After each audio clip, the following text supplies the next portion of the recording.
안녕하세요. 저는 서울 영등포구에 거주 중인 30대 중후반 여성입니다. 저는 얼마 전 남편의 외도로 결혼 생활을 정리하고 이혼했어요. 남편과 저 사이에는 어린 아들도 하나 있었는데 그런 인간을 아빠로 두느니 그냥 없이 사는 게 낫겠다 싶어서 이혼했습니다. 그런 놈과 이혼한 것에 대해서 조금도 후회하지 않아요. 저를 위해서도 그렇고 아이를 위해서도 그렇고 최고의 선택이었다고 생각합니다. 그 인간은 저와 아들에게 부끄럽지도 않은지 어린 여자랑 외도를 저질렀어요. 그것도 살림과 육아를 도맡아 주시던 이모님의 딸과 말입니다. 이 정도만 들어도 어느 정도로 막장인 인간인지 아시겠죠? 그러나 더 웃긴 건 이게 아닙니다. 남편의 외도도 제게는 큰 충격과 반전이었지만 남편 말고 다른 사람에게도 제대로 뒤통수 맞았거든요. 누구인지 궁금하시죠? 제 사연 듣다 보면 그 사람이 누구인지 아실 수 있을 겁니다. 그럼 여러분께 들려드릴 이야기를 시작할게요. 남편과 저는 2년 정도의 연애 기간을 갖고 30살이 넘었을 때 자연스럽게 결혼했습니다. 우리 부부는 서울에서 근무하고 있었고 둘 다 직장도 탄탄해서 벌이가 좋은 편이었어요. 결혼하고 더 나이 먹기 전에 2세 계획을 세워 지금의 아들을 출산했습니다. 출산 전에는 육아휴직으로 몇 달 동안 집에서 몸조리했었는데 아이를 낳고 나서는 다시 복직했습니다. 저는 일에 대한 만족도가 높았고 제 능력을 마음껏 펼치며 더 인정받고 싶다는 생각이 강했어요. 그래서 남편에게 아이 낳고 몸조리한 다음에 바로 복직할 생각이라고 말했습니다. 남편은 제 의견을 전적으로 존중해 줬고요. 물론 시부모님께서도 이해해 주셨습니다. 왜 어른들은 아이가 어릴수록 엄마와 함께하는 시간이 중요하다면서 쉬었으면 하시잖아요. 그런데 저희 시부모님은 아까운 능력을 뭐하러 썩히냐면서 출근하라고 하셨습니다. 아이는 두 분이 대신 봐주시면 된다고 하셨죠. 그렇게 시부모님께 아이를 맡기고 매달 얼마씩 용돈 개념으로 챙겨드렸습니다. 그러다 연세가 있으셔서 그런지 허리랑 무릎이 안 좋아지셔서 하는 수 없이 베이비시터를 고용하게 됐어요. 남편과 저는 경제적으로 여유로워서 처음부터 베이비시터를 고용할 생각이었는데 시부모님께서 낯선 사람에게 맡기는 건 조금 그렇다고 하셨습니다. 두 분이 돌보면 된다고 하여 아이를 맡긴 건데 아이 돌보는 일이 체력적으로 힘들어서 그런지 이래저래 무리하시다가 결국은 병원 신세를 지게 되었죠. 그 후부터는 저희가 좋은 베이비시터를 알아보겠다고 했고 주변 지인들에게 수소문한 끝에 이모님을 만나게 되었습니다. 안녕하세요. 오늘부터 이 집안의 살림과 육아는 전적으로 제게 믿고 맡기시면 됩니다. 앞으로 잘 부탁드려요. 제가 아는 친구가 출산하고 나서 저처럼 복직하고 베이비시터를 고용했는데 괜찮다고 추천하길래 업체 전화번호를 받았어요. 남편과 저는 둘 다 직장인이고 업무가 많은 편이라 집안일까지 신경 쓰기 어려울 것 같아서 살림과 육아를 도맡아 주실 분을 찾았습니다. 가정부 겸 베이비시터 역할까지 하는 거라 적은 비용은 아니었어요. 그래도 괜찮았습니다. 저희 부부는 충분히 감당할 수 있는 능력이 되었으니까요. 업체에 전화했을 때 돈은 크게 신경 쓰지 않으니 그저 좋은 분으로만 소개해달라고 했습니다. 여러 후보를 보여주셨는데 그중에서 한 이모님이 눈에 띄었습니다. 인상이 가장 좋고 온화해 보였어요. 제가 관심 있어 하자 업체에서 그러더군요. 이모님은 손도 빠르고 야무지시다고요. 제 집처럼 꼼꼼하게 살림하는 건 기본이고 경험이 많아서 아이를 그렇게 잘 보신다고 하셨습니다. 고용한 사람들이 평도 좋았다며 추천하길래 그 이모님을 모시기로 결정했어요. 그렇게 이모님은 우리 집으로 출근하셨고 살림과 육아를 도맡아 하셨습니다. 이모님, 제가 오늘 야근이라 많이 늦을 거예요. 그이가 최대한 일찍 퇴근해보겠다고 했으니까 그때까지만 집에 계셔주세요. 네, 그럼요. 걱정 말고 다녀오세요. 아이고 참, 이게 뭐예요? 보니까 맨날 시간 없어서 아침밥도 못 드시고 출근하시잖아요. 자고로 사람은 배가 든든해야 일할 힘이 나잖아요. 그래서 갈 때 드시라고 건강 주스 좀 만들어 봤어요. 쓴 거 못 드시니까 과일 많이 넣었어요. 맛있을 거예요. 어머, 감사해요. 따로 부탁드린 것도 아닌데 이렇게 신경 써주시고. 아유, 괜찮아요. 별것도 아닌데요, 뭐. 그럼 걱정하지 마시고 다녀오세요. 처음에는 이모님께 모든 걸 믿고 맡길 수 있을까 걱정도 됐습니다. 좋은 분이라고 생각되지만 사람 일이라는 게 모르는 거잖아요. 살림과 육아로 받은 스트레스를 우리 아이에게 풀면 어쩌나 싶기도 하고, 알던 사람이 아니라서 신뢰도가 많지 않았기에 살짝 불안한 마음은 있었습니다. 그러나 한 일주일 정도 하시는 일을 지켜보니까 괜한 걱정을 했다 싶더군요. 이모님의 일처리는 정말 대단했습니다. 살림이며 육아며 뭐 하나 흠잡을 것 없이 완벽했어요. 적응력도 빨랐고 안정적으로 아이를 대하는 모습에서 큰 신뢰감이 쌓였습니다. 오히려 제가 이모님께 많은 걸 배웠어요. 거기다 눈썰미와 센스가 참 좋으셨습니다. 제가 말하지 않아도 알아서 척척 일을 처리하셨고, 나중에는 엄마처럼 저희 부부의 건강까지 챙겨주실 정도였어요. 따로 말씀드린 일이 아니라서 굳이 하지 않으셔도 되는 일까지 신경 써주시니 참 감사하면서 좋은 분을 만나 다행이라는 생각이 들었습니다. 한 번은 일하던 중 아이 몸이 불덩어리처럼 뜨겁고 많이 아프다는 연락을 받았어요. 열이 너무 심해서 병원 응급실에 가야 할 것 같다고 하시길래 알겠다고 했고, 저는 하던 일을 마무리 짓고 급히 병원으로 향했습니다. 이모님! 왔어요. 애는 좀 어때요? 다행히 열은 조금씩 떨어지고 있어요. 일하다 많이 놀랐죠? 네, 뭐 그렇기는 한데. 그런데 이모님, 저보다 이모님이 더 놀라신 것 같은데요? 아이가 자지러지게 아프다는 말에 헐레벌떡 병원으로 뛰어갔습니다. 다행히 열은 조금씩 잡혔다는 말을 들었고 그제야 이모님의 행색에 눈에 들어오기 시작했어요. 잔뜩 헝클어진 머리에 얼굴에는 식은땀이 한가득하였습니다. 거기다 얼마나 급하게 나왔는지 한쪽은 신발을 안 신고 있었어요. 오른쪽은 슬리퍼, 왼쪽은 양말만 신은 상태였습니다. 이모님, 한쪽 신발이 없는데요. 급하게 나온다고 제대로 못 신고 나오신 거예요? 이러면 발 다치시면 어쩌시려고요? 아이가 워낙 몸이 뜨겁고 금방이라도 숨 넘어갈 듯이 울어서 정신이 없었어요. 괜찮아요. 신발 한쪽 안 신으면 어때요? 애 아픈 게 더 중요하지. 애들 어릴 때 한 번씩 크게 아프곤 해요. 내 딸도 어릴 때 이렇게 아팠었거든요. 한 번 겪어본 일인데도 우왕좌왕 정신 없었네요.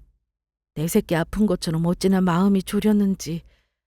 그래도 이제 열 떨어져서 다행이에요. 이렇게 새근새근 자는 모습 보니 마음이 좀 놓여요. 이모님.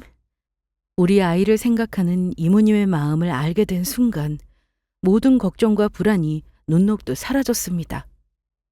그 진심에 크게 감동했다고나 해야 할까요? 이런 사람이라면 걱정 없이 모든 걸 맡길 수 있겠다는 확신이 들었어요. 그때부터 우리 부부는 이모님께 마음을 열고 더 친근하게 다가갔습니다. 그로 인해 이모님과는 가족처럼 편한 사이로 지낼 수 있었고, 점차 우리 사이에는 큰 신뢰와 정이 쌓이게 되었죠. 그렇게 우리는 이모님께 집안일을 의논하기도 하고 모든 걸 전적으로 맡기며 크게 의지했습니다.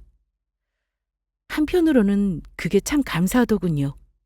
가족도 아닌데 일에 전념할 수 있도록 믿고 의지할 수 있다는 게 너무 고마웠습니다.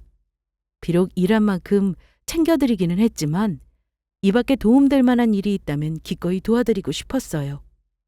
그러던 어느 날 이모님께 무슨 일이 생긴 듯 보였습니다. 며칠 전부터 얼굴빛이 눈에 띄게 안 좋아졌고 크게 한숨 쉬는 날이 많아졌어요. 어디 아프시냐고 걱정스럽게 여쭤봐도 별일 아니라면서 넘어가셨는데 점점 그런 날이 많아지니까 아무래도 안 되겠더군요. 하루는 퇴근하는 이모님을 붙잡고 자리에 앉혔습니다. 이모님, 잠시만요. 여기 좀 앉아보세요. 왜? 무슨 일 있어요? 그게 요즘 이모님 얼굴이 너무 안 좋아서요. 무슨 일 있는 거 맞죠?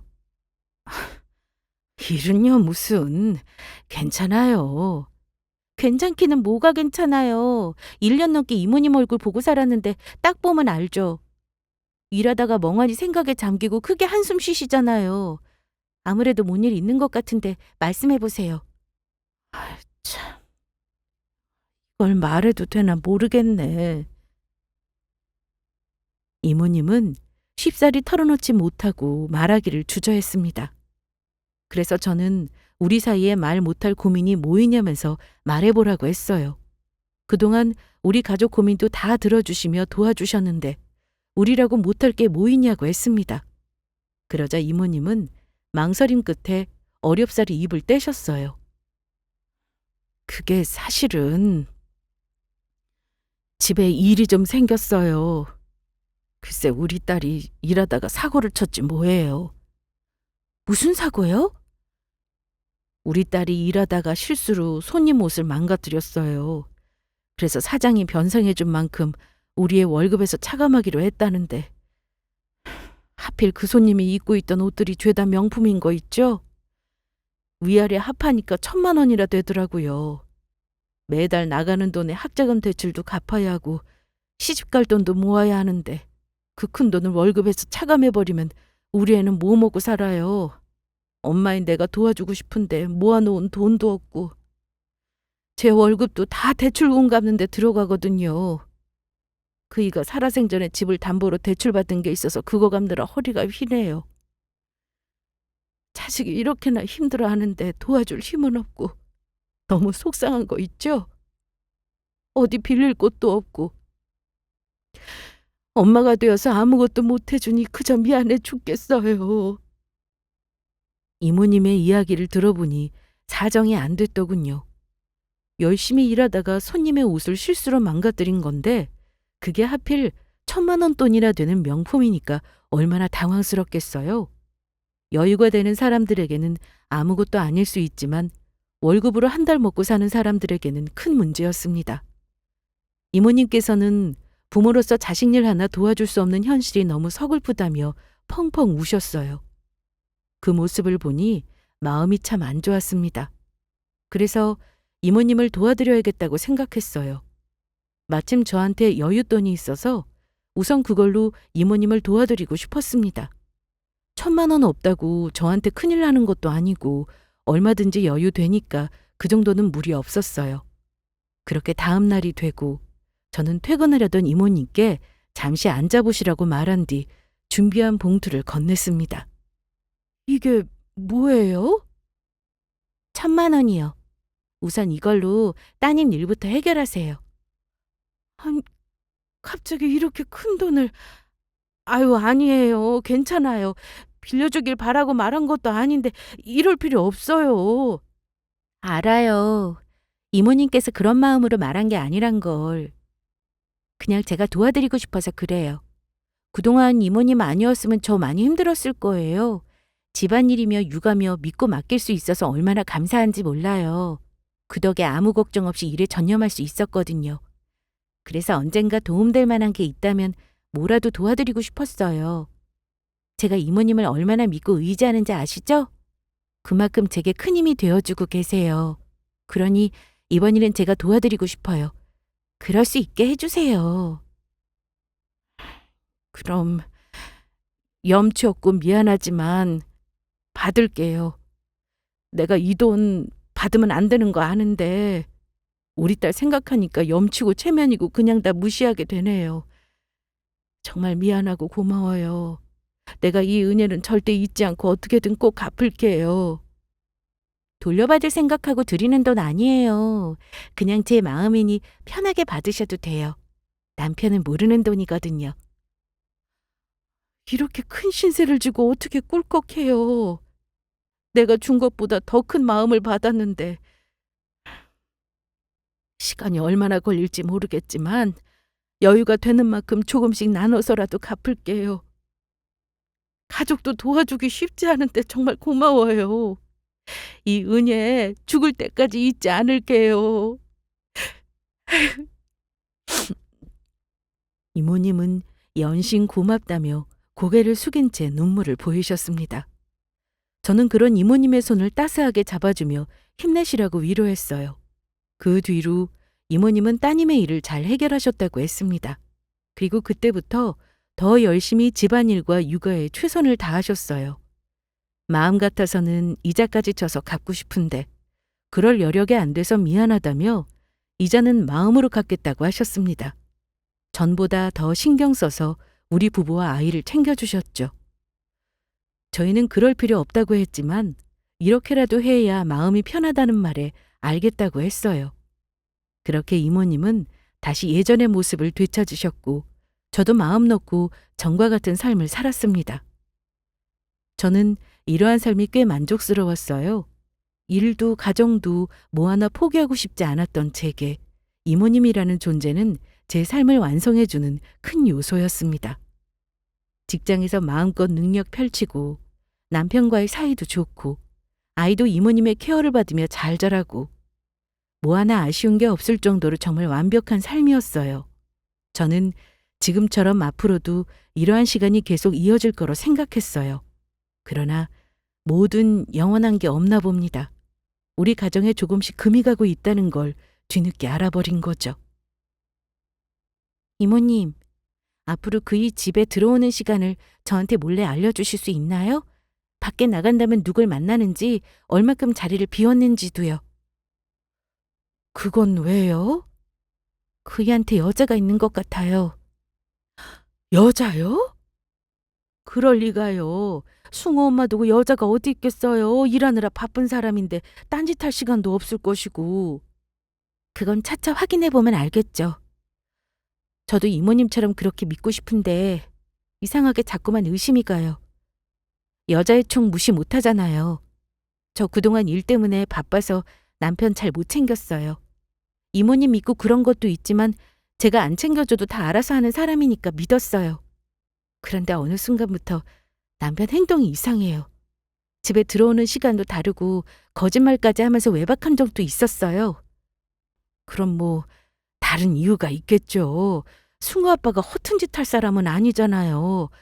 무슨 일이냐고 한번 이야기해보지 그래요? 이미 다 해봤어요. 저도 이모님 말씀처럼 무슨 사정이 있었겠지 생각하고 넘어가려고 했어요. 그런데 남편이 계속 거짓말하잖아요. 늘 진실한 사람이었는데 자꾸만 저를 속이려고 하니까 작은 것까지 의심되고 미치겠어요. 그래서 직접 확인해 보려고요. 그럼 알겠죠.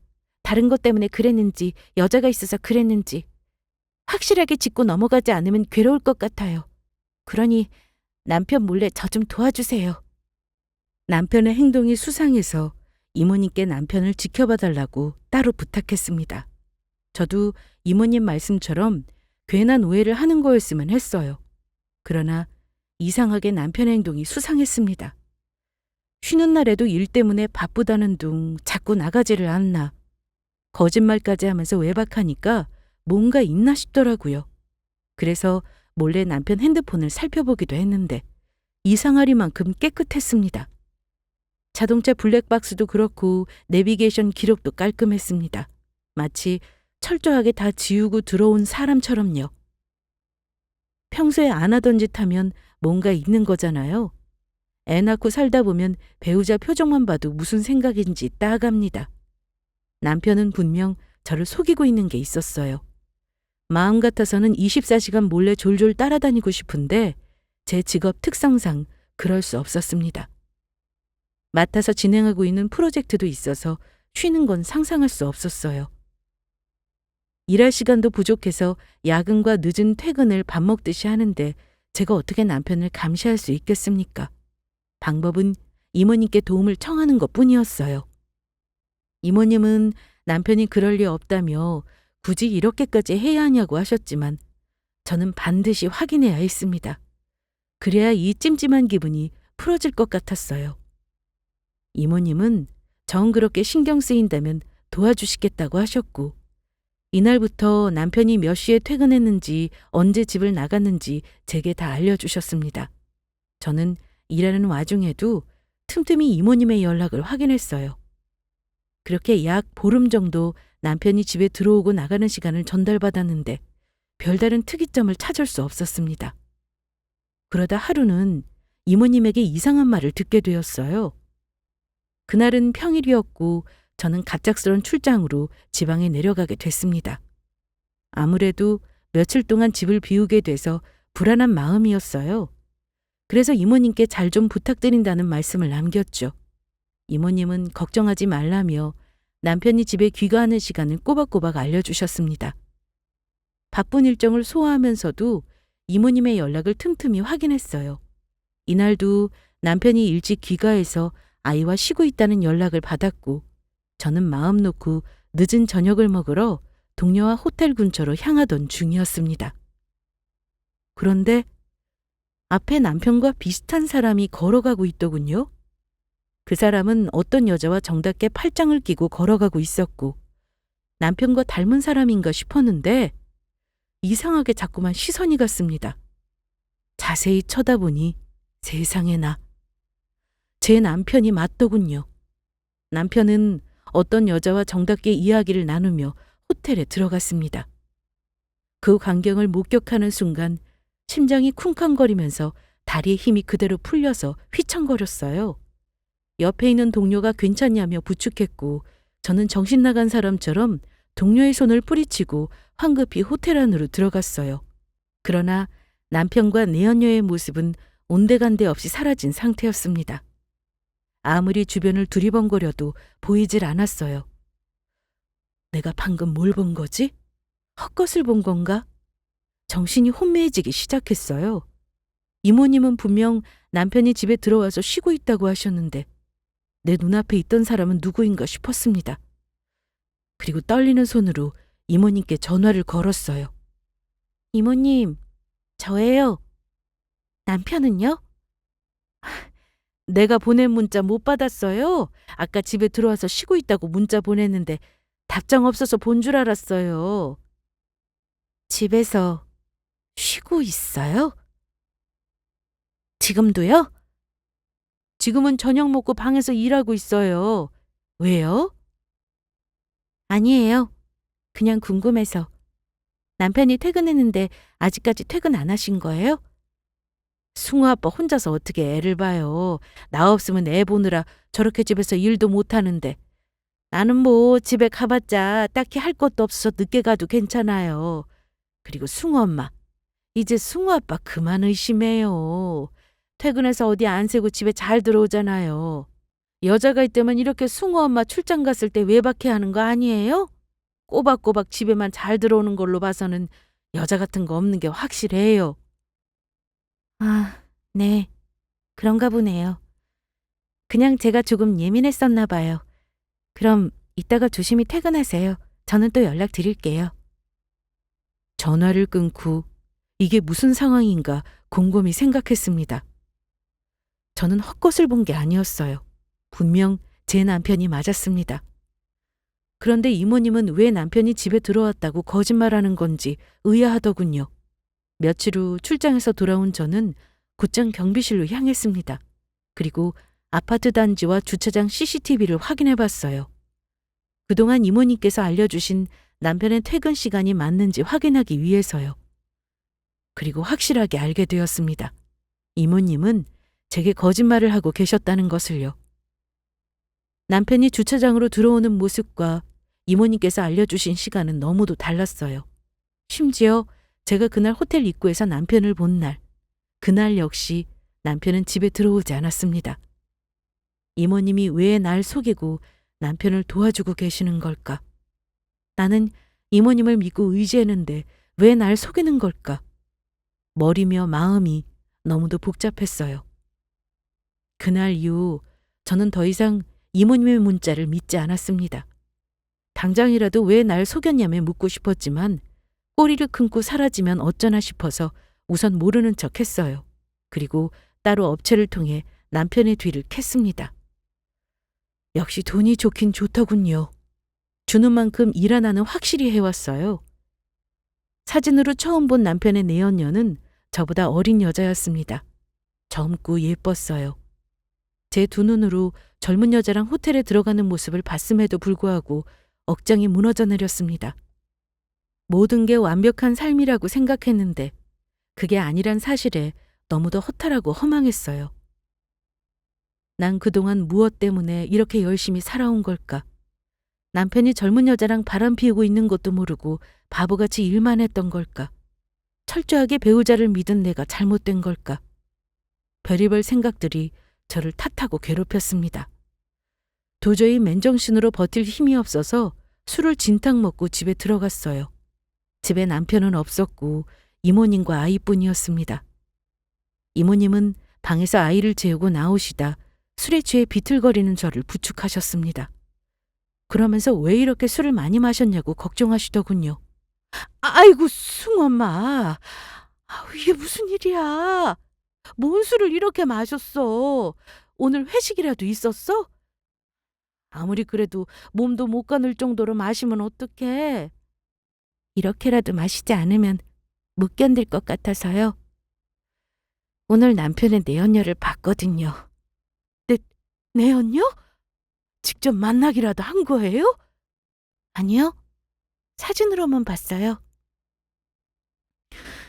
이모님, 그동안 저 왜 속이셨어요? 이모님이 집에 남편 들어왔다고 한 날, 그때 다른 여자랑 호텔 들어가던데요. 이상해서 주차장 CCTV 다 살펴봤는데 이모님이 알려주신 시간에 남편 차는 코빼기도 안 보였어요. 도대체 왜 저를 속이신 거예요? 그동안 이모님이 거짓말했다는 걸 알고 제 마음이 어땠는 줄 아세요? 이모님을 얼마나 믿고 의지했는데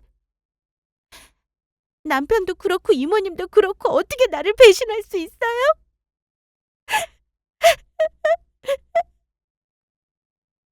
제 말에 이모님은 사색이 된 얼굴로 자리에 주저앉으셨습니다. 그러고는 저처럼 눈물을 흘리며 미안하다고 사과하셨어요. 승우 엄마, 미안해요. 나는 단지 승우 엄마를 위해서 그랬어요. 진짜 승우 아빠한테 여자가 있는 걸까 싶어서 주의 깊게 살펴봤는데 세상에나 글쎄 정말 여자가 있는 것 같더라고. 그걸 사실대로 말해야 하는데 앞이 캄캄한 거야. 그걸 알게 된 승우 엄마가 버틸 수 있을까? 상처받고 많이 힘들어하진 않을까 걱정되더라고요. 그래서 망설여졌어요. 괜히 한 가정이 깨지는 거 아닌가 싶기도 하고 어린 수우가 너무 불쌍해서. 원래 남자는 바람 피우고 그래요. 죽은 내 남편도 그랬거든요. 그런데 바람은 그냥 바람일 뿐이더라고요.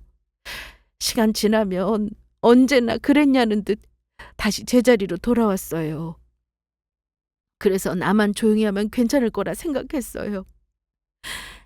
승우 아빠가 어리석은 사람도 아니고 적당히 놀다가 알아서 정리하겠거니 했지.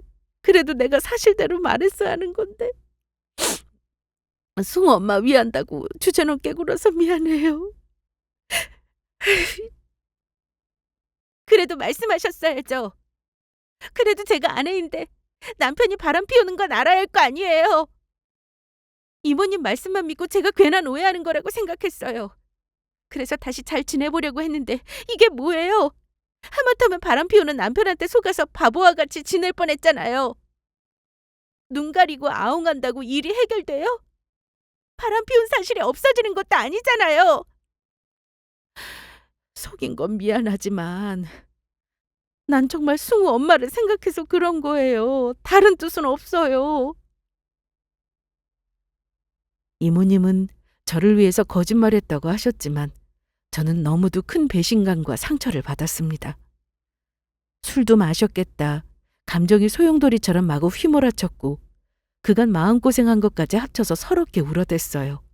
이모님은 그런 제게 연신 미안하다며 사과하셨고 같이 울어주셨습니다. 이모님이 날 위해 그런 거짓말을 했다는 걸 머리로는 이해했지만 서운한 감정은 어쩔 수 없었어요. 그래서 당분간 이모님 얼굴 보기 힘들 것 같다고 했습니다. 그렇게 술에 취한 채 한참을 울다가 지쳐서 잠들었고 다음날 아침에 눈 떠보니 저는 침대에 누워있더군요. 숙취로 깨질 듯한 머리를 부여잡고 부엌으로 향하자 남편이 해장국을 끓이고 있었습니다. 일어났어? 얼른 와서 앉아. 내가 해장국 끓여놨어. 대체 어제 술을 얼마나 마신 거야? 이모님은? 이모님은 어쩌고 당신이 밥을 차리고 있어? 이모님은 이제 안 오셔. 오늘부로 그만두신대. 뭐?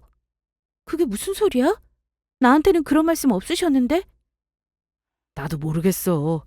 오늘 아침에 문자로 그만두겠다고 그러시네. 남편의 말을 듣고 술이 확 깨더군요. 너무 놀라서 황급히 핸드폰으로 이모님께 전화를 걸었습니다. 그러자 남편은 소용없다고 했어요. 본인도 갑자기 그만두신다고 해서 무슨 일 있나 싶어서 전화했는데 아무리 걸어도 받질 않았다고 했습니다. 역시나 이모님은 제 전화도 받지 않으셨어요. 뭔가 마음이 불편하고 찜찜했습니다. 아무래도 이모님이 그만둔 이유가 저 때문인 것 같았어요. 물론 이모님이 절 속인 건 명백한 잘못입니다. 그러나 저를 위한 선택이었다는 말이 계속 마음에 맴돌았어요. 때로는 모르는 게 약이라는 말이 있듯이 이모님은 우리 가정을 지키고 싶었던 것 뿐인데 내가 너무 감정적으로 몰아붙였나 싶더군요. 그간의 정도 있고 우리를 잘 챙겨주셨는데 이렇게 끝나는 건 아니다 싶었습니다.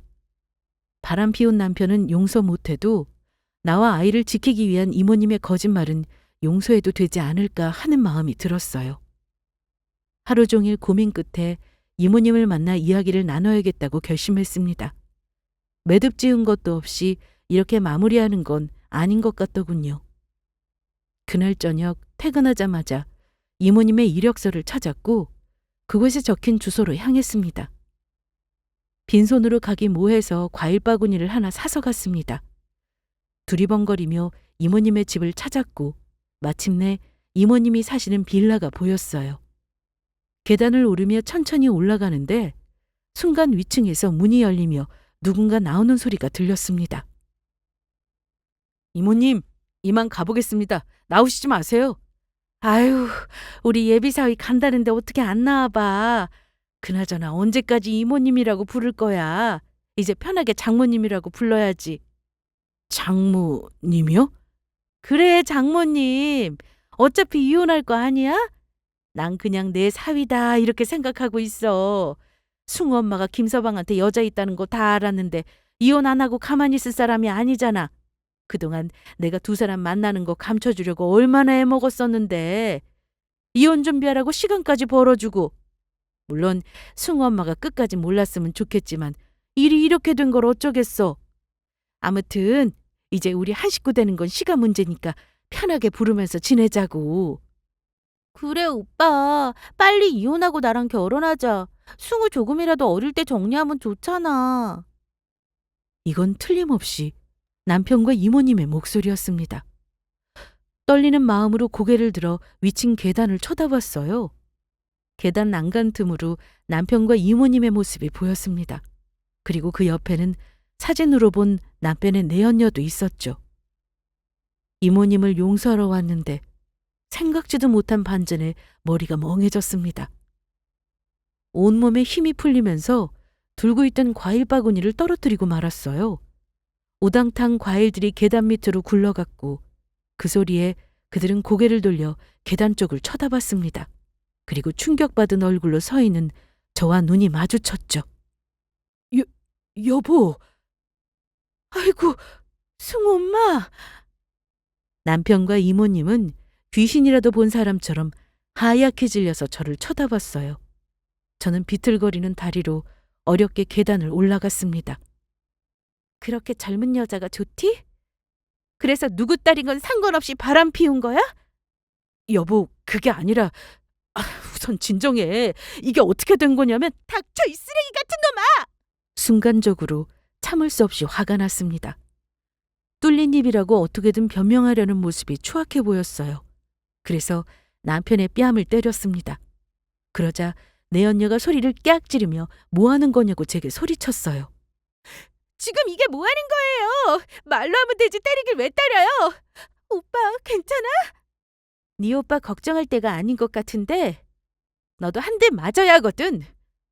저는 곧바로 손을 치켜 올려 내연녀의 뺨을 때렸습니다. 그러자 이모님은 표정이 확 바뀌더니 왜 때리냐면서 소리쳤어요. 지금 귀한 내 딸 얼굴에 손댄 거야? 미쳤어? 아니요. 난 그 누구보다 멀쩡해요. 미친 건 당신들이지. 아직 시작도 안 했는데 이깟 일로 이렇게 발끈하면 어떡해요? 당신 딸은 내 남편이랑 바람 피운 내연녀잖아. 여태 내 심장을 칼로 난도질했는데 난 뺨 좀 때리면 안 돼? 그게 그렇게 분해? 복도에서 고래고래 소리치며 난리 피우자 옆집이고 윗집 아랫집 할 것 없이 모두 문을 열어서 우리를 구경했습니다. 처음에는 시끄럽다고 조용히 하라고 말하려던 것 같은데 내연녀라는 말이 나오자 다들 이게 무슨 상황인가 조용히 쳐다보더군요. 이모님은 이웃들 시선이 신경 쓰였는지 여기서 이러지 말고 안에 들어가서 이야기하자며 저를 집으로 끌어당겼고 저는 그 더러운 손을 뿌리쳤습니다. 이 더러운 손 치워! 감히 어디다 손을 대. 왜? 사람들 시선이 신경 쓰여? 그러게 똑바로 살았으면 이런 일 없잖아. 이제 이 동네에 소문이 쫙 퍼지겠네. 엄마가 가정부로 일하는 집 남편이랑 당신 딸이 바람났다고. 난 지금 바람 피운 남편보다 당신한테 더 화가 나. 어떻게 날 속일 수 있어? 여태 우리를 위해 한 행동들 다 거짓이었던 거야? 당신 정말 소름 끼친다. 난 그것도 모르고 계속 의지하고 기댈 뻔했네. 어제 당신이 한 말 기억나? 날 위해서 남편이 집에 안 들어와도 들어왔다고 거짓말했다는 거 말이야. 그래, 결국은 이거였어. 본인 딸이 내 남편이랑 바람 피우는 거 감춰주려고 거짓말한 거였어. 속셈은 따로 있었으면서 가증스럽게 날 위하는 척 굴었다고. 난 그것도 모르고 하루 종일 당신을 이해하려고 노력했어. 어제 내가 술 기운에 너무 몰아붙인 것 같아서 용서해주려고 이렇게 찾아왔다고. 그런데 그새 그 인간 불러서 오순도순 식사한 거야? 당신 참 비위도 좋다. 아무리 딸이라지만 이혼도 안 한 유부남이랑 이어주고 싶어? 그것도 애 딸린 애 아빠를?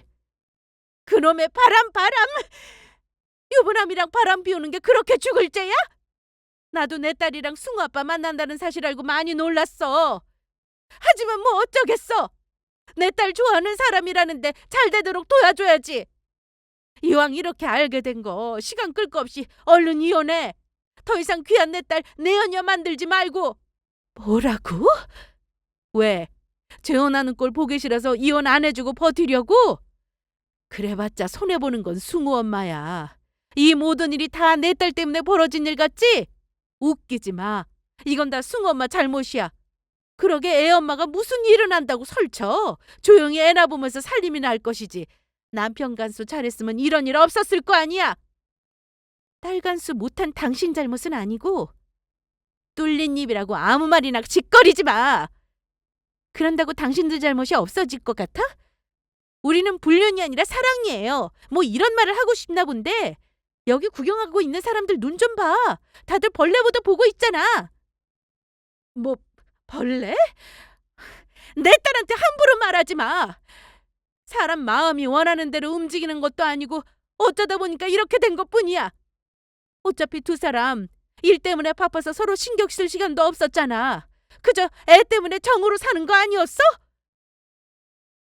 그러지 말고 그냥 깔끔하게 이혼해.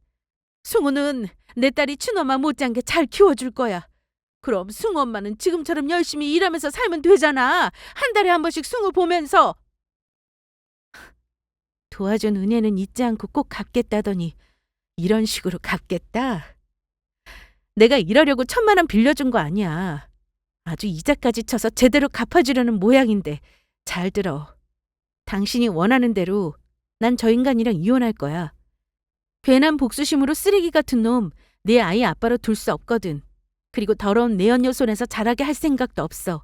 내 새끼는 내가 키울 거야. 그러니까 너희들은 앞으로 어떻게 살면 좋을까? 머리맡에서 고민하는 게 좋을걸? 나 능력 있는 사람이라는 걸 누구보다 잘 알잖아? 내가 이 쓰레기랑 이혼하면서 좋게 도장 찍을 것 같아? 빼먹을 수 있는 만큼 다 빼앗을 거야. 네 딸년한테 상간녀 소송도 걸 거고 당신한테 빌려준 1,000만 원도 이자까지 얹어서 도로 빼앗을 거야. 아주 아득바득 다 빼앗을 거라고! 거기다 둘이 다니는 회사에도 다 까발릴 거야. 사람들의 수군거림과 손가락질로 얼굴 들고 다니지 못하게 할 거라고.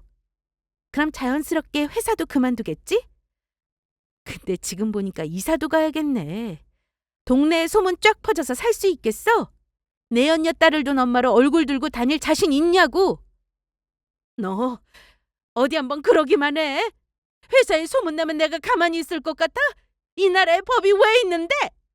내가 지금 그깟 법이 무서울 것 같아? 회사에 소문 퍼뜨린 걸로 얼마든지 고소해봐. 그깟 거 나 하나도 안 무서워. 명예훼손? 벌금 얼마 안 해. 내가 그거 낼 돈이 없겠어? 얼마든지 낼 수 있고 실력 좋은 변호사까지 선임할 수 있어. 그러니까 어디 한번 해보자고. 누가 이기나. 내가 네 딸년 인생 아주 망쳐놓을 거야. 평생 죽을 때까지 내 언녀라는 꼬리표 달고 살게 할 거라고. 인연이 감히 내 딸한테? 이쯤 되니 이모님이라고 부르고 싶지도 않네요. 내 연녀의 엄마란 사람은 분을 이기지 못하고 제게 달려들었습니다. 제 머리채를 잡고 마구잡이로 흔들었고 계단에서 실랑이 하다가 제가 크게 다치게 됐어요. 주변에서 구경하고 있던 사람 중 한 명이 대신 경찰에 신고해줬고 내 언니 엄마를 제게 떨어뜨렸습니다. 제3자가 봐도 잘못한 사람은 저들이기에 제 편을 들기 시작했어요.